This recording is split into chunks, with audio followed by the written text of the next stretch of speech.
as forces come in. So what I'm arguing for is that we ought to get really rules of the road.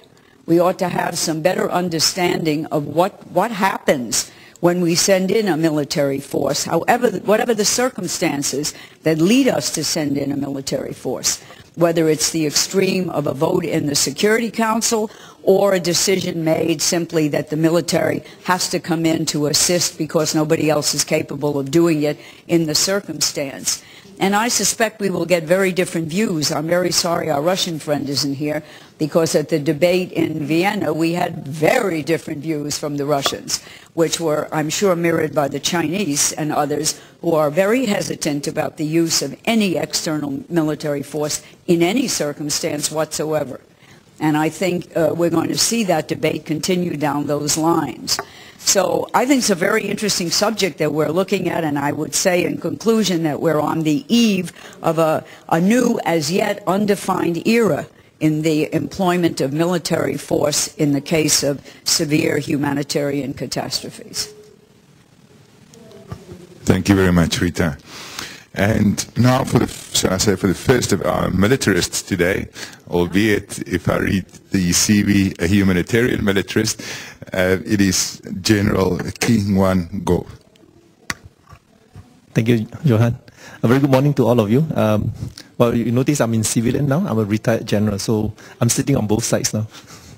I wanted to echo Rita's view that really, although the military primary mission is still the security of the nation, but I think more and more you see that the military is getting involved in what we call operation other than war. So peacekeeping, humanitarian disaster relief are things that now the military has started training in, and it's not just training among ourselves, among the militaries, but also involving the civilian agencies to make sure that there's a common understanding between what the military could do as well as what the civilian agencies are doing as well.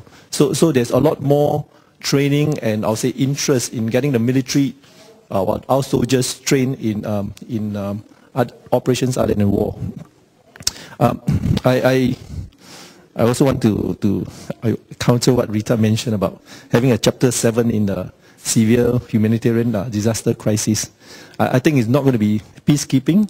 If in a case like this, I'll say that it will probably be a peace enforcement, and I think peace enforcement with a foreign military going into, in the case I mentioned, Myanmar, it will probably create a lot more complication than just humanitarian work. So that's something I would say that is not so straightforward, that sending a foreign military forces in, even a multilateral forces into another country for humanitarian purposes. So I would say that especially with arms, I think that's quite a different story altogether to something like what they call a pure humanitarian work, like what we see in a tsunami.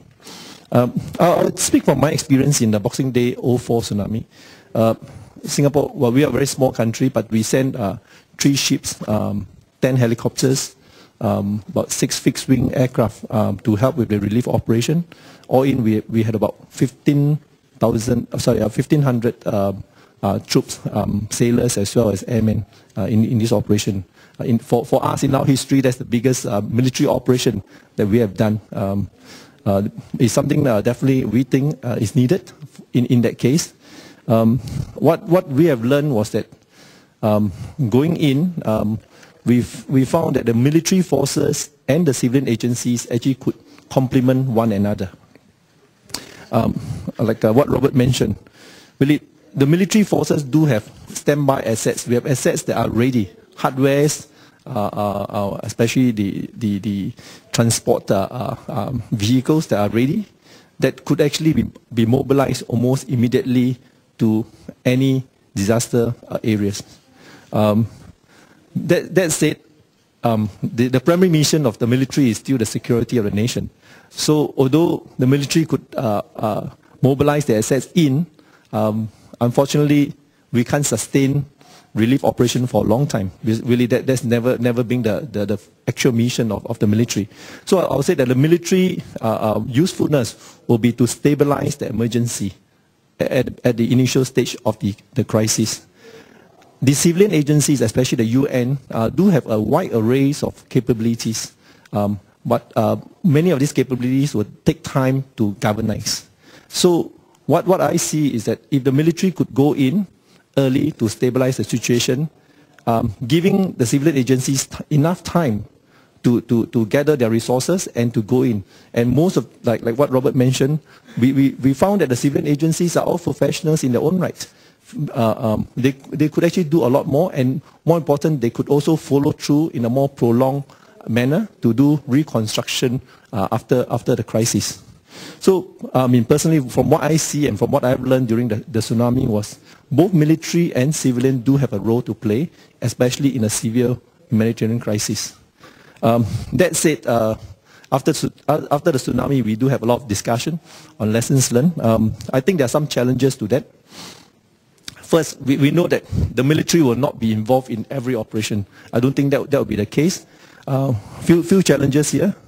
One, I think many nations are not comfortable having foreign military forces going into their country. It's not so straightforward. I think it can only be done, I'll say, in three possible areas. One is that there's a framework of cooperation that is being worked out that everybody agreed to, and you can use that framework to allow foreign military forces to go in under certain conditions. Secondly, if there's a good bilateral relationship between the affected country as well as the assisting nation, if their military have good bilateral relationship, that becomes easy to facilitate the movement. And thirdly, if the scale of the disaster is so large that the affected nation is unable to react to it, I think, like in the case of tsunami, foreign forces were just pouring in even before the Indonesian know who is coming in. So I would say that in those three conditions, then I would say foreign military forces getting involved in a disaster relief operation will be possible. And secondly, is really one of how I think civilian agencies view the military. I think the military do have national interests that we normally have to achieve.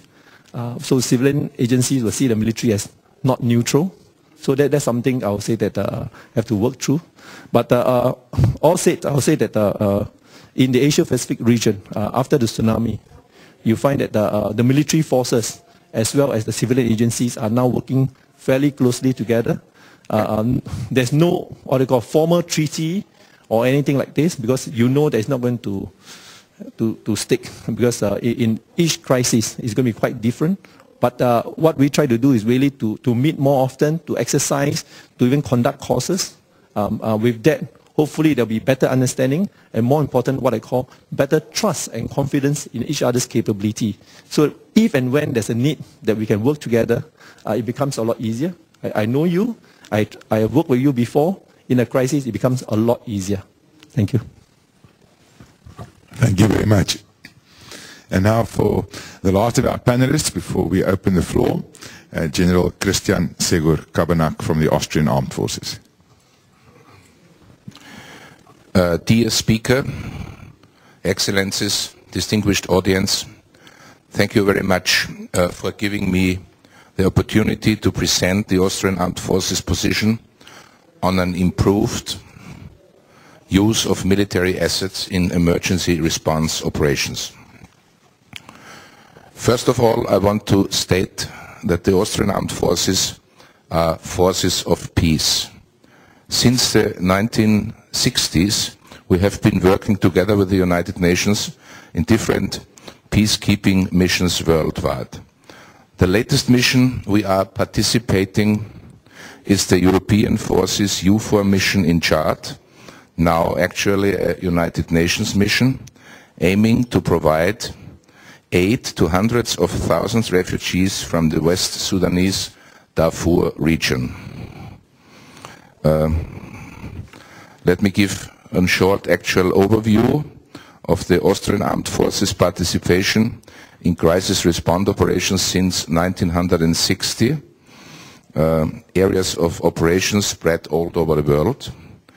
It started 1960 in the Congo, in the middle of Africa. There were actually more than 70 missions and approximately more than 90,000 soldiers deployed up to now.